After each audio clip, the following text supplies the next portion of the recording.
अस्सलामु अलैकुम वरहमतुल्लाहि वबरकातुहू अल्हम्दुलिल्लाहि रब्बिल आलमीन अल्लाहुम्मा सल्लि अला मुहम्मद व अला आलि मुहम्मद। आज की इस नशिस्त में हम एक वीडियो के ऊपर रिव्यू देने जा रहे हैं जिसका टाइटल और थंबनेल आप अपनी स्क्रीनों पर मुलाहिजा कर सकते हैं। दरअसल ये वीडियो मुफ्ती फजल हमदर्द साहब ने रिकॉर्ड करवाई और आप इनका ट्रैक रिकॉर्ड भी चेक कीजिए। ये दरअसल यही काम करते हैं कि अहले सुन्नत के यहाँ जो चीज़ें होती हैं जिसके ऊपर अहले तशय्युअ दरायत के एतबार से कोई बात करते हैं और कहानियाँ रिकॉर्ड करवाते हैं, बिल्कुल उसी तरह की एक कहानी इन्होंने भी रिकॉर्ड करवाई। दरअसल हुआ ये कि इन्होंने अपनी इस वीडियो के अंदर एक रवायत का इनकार करने की कोशिश की कि ये रवायत झूठी है या फिर ये नवासिब ने बुखारी के अंदर दाखिल कर दिया, और साथ में ये भी कहा कि हम मुहद्दिसीन के ऊपर नासबी होने का इल्ज़ाम नहीं लगाते। तो भाई आप सोच लें, आपने नासबी होने का इल्ज़ाम किसके ऊपर लगाया है? या फिर आप शहनशाह नकवी साहब से या जवाद आफ्ताब जवादी साहब से या फिर और किसी शिया आलिम से पूछ के ये नासबी होने का इल्ज़ाम पता कर लेते, ताकि आपको वीडियो रिकॉर्ड करवाने में ज़्यादा आसानी रहती। तो आइए चलते हैं इनके वीडियो के कंटेंट के ऊपर। इन्होंने अपनी वीडियो में कहा कि इस रवायत से जो 3110 सही बुखारी की है या सही मुस्लिम की है 6307, इससे मौला अली की तौहीन का पहलू सामने आता है। तो इसके अंदर इन्होंने तौहीन का पहलू इस तरीके से निकाला कि नबी अलैहिस्सलाम ने अगर मौला अली की परवरिश की है तो फिर कैसे हो सकता है कि मौला अली कोई ऐसा काम करने की सोचें जो नबी अलैहिस्सलाम को तकलीफ़ दे रहा हो या उनकी बेटी को तकलीफ़ दे रहा हो। हालांकि इसी रवायत का इतना हिस्सा कि फ़ातिमा मेरे जिगर का टुकड़ा है, या फिर इसमें ये कहना कि फ़ातिमा मुझसे है, ठीक है, फ़ातिमा मुझसे है, इस इतने हिस्से को जो है अक्सर शिया आपको बयान करते हुए नज़र आएंगे, लेकिन जो इसका बाकी कॉन्टेक्स्ट है वो कभी बयान नहीं करना चाहेंगे। तो इन्होंने ये बात कही कि मौला अली ने ये बात नहीं की, ये हो नहीं सकता, ये सिर्फ किस्सा एक कहानी है। और दूसरा इल्ज़ाम ये लगाया कि जनाब मिस्वर बिन मखरमा जो हैं वो किस तरह हो सकता है कि वो करबला से सैयद सज्जाद या इमाम ज़ैनुल आबिदीन के वापस आने के ऊपर उनसे मिले हों और उनसे ये वाला किस्सा फौरी पहले तलवार वाली बात की और फिर उसके बाद जनाब किस तरीके से ये हो सकता है कि वो आगे से ये किस्सा बयान कर दें। तो अक्सर ऐसी रवायात हैं जिसके अंदर शुरू में और बात होती है और आखिर में और बात होती है। और एक और झूठा इल्ज़ाम इन्होंने इस रवायत के ऊपर ये भी लगाया, जो आज से पहले मुहद्दिसीन ने या उलमा ने, कम अज़ कम अहले सुन्नत के उलमा ने ऐसा काम नहीं किया था जो इन्होंने आज किया। इन्होंने कहा कि वो उनके अंदर इतनी ताकत कैसे थी कि वो बनु उमैया से तलवार बचाने की हैसियत रखते थे, यानी मिस्वर, क्योंकि उन्होंने इमाम ज़ैनुल आबिदीन से कहा कि आपके पास इस तरह से तो तलवार है, आपके ख़ानदानी तलवार है, वो मुझे आप अनायत कर दें तो मैं उसकी हिफाजत करूँगा। तो यहाँ पर आपके लिए जवाब ये है कि आपको क्या मालूम कि उन्होंने वो किताब, वो तलवार लेके कहीं गायब हो जाना हो, किसी जगह और निकल जाना हो, और किसी को क्या पता इमाम ज़ैनुल आबिदीन और इनके दरमियान की बात है कि वो तलवार किसके पास है। तो इसलिए इस तरीके से भी वो उस तलवार की हिफाजत कर सकते थे कि वो गायब हो जाते, जिस तरह आपके इमाम ज़माना गायब हैं, ठीक है। तो इसलिए ये कहानियाँ इस तरीके से करवाने का कोई फ़ायदा नहीं है। आपने कहा इसमें मौला अली की तौहीन का पहलू आता है, हालांकि इसी रवायत से मौला अली की अफजीलियत का पहलू सामने आता है, उनकी फ़ज़ल का पहलू सामने आता है, उनकी ग्रेटनेस का पहलू सामने आता है। वो इस तरह से कि जब नबी अलैहिस्सलाम को नापसंदीदगी का इजहार किया इस निकाह के बारे में, तो आपने फौरी वो निकाह का इरादा तर्क किया और इसके बाद कभी कोई दूसरा निकाह नहीं किया। और एक और चीज़ कि इसके अंदर आपने एक और जहालत भरा मौक़िफ़ सामने पेश किया कि जनाब इसके अंदर है कि फ़ातिमा के दीन में फ़ितने का पड़ने का अंदेशा है, नबी अलैहिस्सलाम ने बात फरमाई। तो आप जब वर्ड्स को इस तरीके से प्रेजेंट करेंगे कि जिसके अंदर लोगों को तौहीन अमेज़ बना के पेश करें तो ऐसे ही होगा। हालांकि जब आप इस जुमले का कॉन्टेक्स्ट याद करेंगे तो आइए हम नबी अलैहिस्सलाम के उस वाक़े की तरफ आपको लेके चलते हैं जब अबू जहल और उसके साथियों ने नबी अलैहिस्सलाम के ऊपर खाना काबा के करीब नमाज पढ़ते हुए ओजरी लाद दी थी। तो उस वक्त कौन आया था वहाँ पर ओजरी को उतारने के लिए या गलाज़त को नबी अलैहिस्सलाम के ऊपर से दूर करने के लिए? कौन आया था?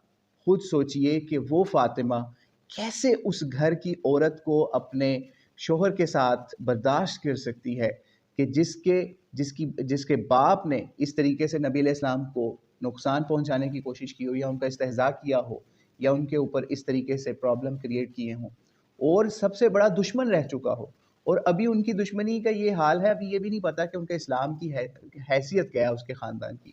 کیا معلوم جن کے باپوں کو اور ان کے گھر والوں کو ایسے مارا ہو، نبی علیہ السلام نے قتل کروا کے کنوؤں کے اندر پھینکا ہو بدر کے بعد، تو ان کی آپ خود سوچ لیجئے ایمانوں کی حالت کیا ہوگی. کیا وہ بدلے نہیں لے سکتے؟ تو اس لیے کس طریقے سے بی بی فاطمہ ایسی عورت کو نبی علیہ السلام کے اس طریقے سے گھر میں برداشت کر لیتی؟ تو ناراضگی تو بنتی تھی. تو یہی مسئلہ ہے. اور مولا علی کے اس فعل کے اوپر یا پھر اس طرح کے ارادہ کرنے کے اوپر جب نبی علیہ السلام نے یہ بات کہہ دی کہ میں حلال کو حرام نہیں کر سکتا، تو اس سے بھی یہ بات واضح ہوگی کہ نبی علیہ السلام اس نکاح کو حرام نہیں جان رہے. اور مولا علی علیہ السلام نے بھی اس کے اوپر بالکل کوئی حجتیں نہیں کی کہ اللہ کا یہ حکم ہے اور آپ مجھے روک رہے ہیں. فوری ارادہ اس کا ترک کر دیا. تو مفتی فضل صاحب سے یہ ریکویسٹ ہے کہ بخاری شریف کی اگر اس طرح روایتوں کو آپ نے درایت کے حوالے سے رد کرنا ہے تو آئیے حدیث قرطاس کی طرف آپ کو لے کے چلتے ہیں. حدیث قرطاس کے اندر وہاں پہ مولا علی اور دیگر صحابہ اور اہل بیت بھی ہیں، حضرت عمر بھی ہیں. کیا کسی ایک کے اندر بھی اتنی غیرت تھی کہ نبی علیہ السلام کے سامنے اگر کوئی ایک صحابی کہے کہ یہ ہم نہیں لکھنے دیں گے، ہمیں قرآن کافی ہے، تو باقیوں کی غیرت یا باقیوں کی دینی حمیت کہاں پہ تھی؟ آپ خود سوچئے. اگر درایت کے اعتبار سے بات کرنی ہے، اگر یہ بات کرنی ہے، تو کیا اس وقت کسی نے یہ کیوں نہیں کہا کہ نبی علیہ السلام ہمیں اجازت دیں، ہم اس گستاخ کا سر اڑا دیں معاذ اللہ؟ کیا ایسی کوئی بات ہوئی وہاں پہ؟ نہیں ہوئی. تو ہم بھی اگر ہم اس طرح کی جاہلانہ اعتراضات یہ صرف آپ کو کاؤنٹر کویسچن کے طور پہ، آرگومنٹ کے طور پہ پیش کریں، ہمارا حدیث قرطاس کے بارے میں کوئی ایسا موقف نہیں ہے. یہ نہ ہو یہاں سے کوئی کاٹے اور کہے کہ انہوں نے یہ بات کر دی. تو کیا وہاں پر درایت کی دراتری آپ کی کوئی شیعہ لے گیا تھا؟ تو آپ وہاں بھی جائیے اور وہاں بھی پتہ کیجئے کہ وہاں پہ کیا دین فتنے کا شکار نہیں ہو رہا تھا، اگر وہ روایت بھی آپ نے صحیح ماننی ہے حدیث قرطاس والی. تو اس لیے اس طرح کی جاہلانہ باتیں اگر آپ کریں گے بخاری کی روایت کے اوپر اور اس کے منکر ہو جائیں گے، منکر حدیث بنیں گے یا اس حدیث کا انکار کریں گے، تو آپ یہ سوچ لیجئے یہ انکار صرف یہاں نہیں رکے گا.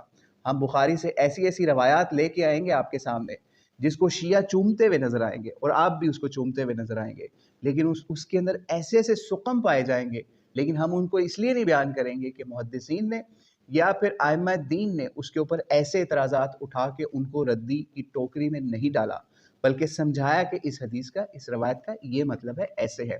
تو اس لیے یہ چیز سمجھ لیجئے کہ اس روایت کے اندر کوئی نبی علیہ السلام کی گستاخی نہیں مولا علی علیہ السلام کی کوئی گستاخی کا یا توہین کا پہلو نکلتا ہے، نہ ہی بی بی فاطمہ سلام اللہ علیہا کی گستاخی یا توہین کا پہلو نکلتا ہے. ایک روایت ہے، اس میں مولا علی کی شان ہے ایک قسم کی کہ نبی علیہ السلام نے جیسے ان کو منع کیا تو ویسے ہی آپ نے اس چیز سے بالکل پیچھے ہٹ گئے. اور آپ نے آخری بات آپ نے کہا کہ مجمع کے اندر کیا کرنے کی ضرورت تھی یہ بات، اور آپ نے کہا کہ ابو العاص جو ہے، عاصم بن ربیع جو ہے نبی علیہ السلام کے دوسرے داماد، ان کی تعریف کیسے کی. تو یہ بھی آپ کو بتا دیتے ہیں کہ نبی علیہ السلام کی باقی بیٹیوں کو جب طلاق ہوئی تو انہوں نے نبی علیہ السلام کی اس بیٹی کو نہیں چھوڑا بلکہ اسلام قبول کیا اور اپنے عہد پہ پکے رہے اور نبی علیہ السلام کی بیٹی کے ساتھ گزارا کیا. اور آپ اس کے اوپر بھی جہالت کا شکار ہوئے کہ جناب انہوں نے کون سا ایسا کام کیا. اپنے کفر والے گھرانے کو چھوڑ کے اسلام کے اوپر آنا، اس سے بڑا کون سا عہد تھا؟ آپ خود سوچئے. تو آپ نے اس کے اوپر بھی اپنی درایت چلانے کی کوشش کی. تو بہرحال اللہ کریم سے دعا ہے اللہ کریم آپ کو ہدایت عطا فرمائے. یوں آپ جہالت بھرے اعتراضات جن کا نہ تو آپ سے پہلے کسی محدث نے، نہ کسی مورخ نے، نہ ہی اہل سنت کے کسی عالم دین نے اس کے اوپر ایسا اعتراض اٹھایا، نہ اس کو نقل کیا، کہ آج آپ آئیں اور اٹھیں اور کہیں بخاری کی یہ روایت ٹھیک نہیں ہے، یہ ناسبیوں کی گھڑی ہوئی ہے.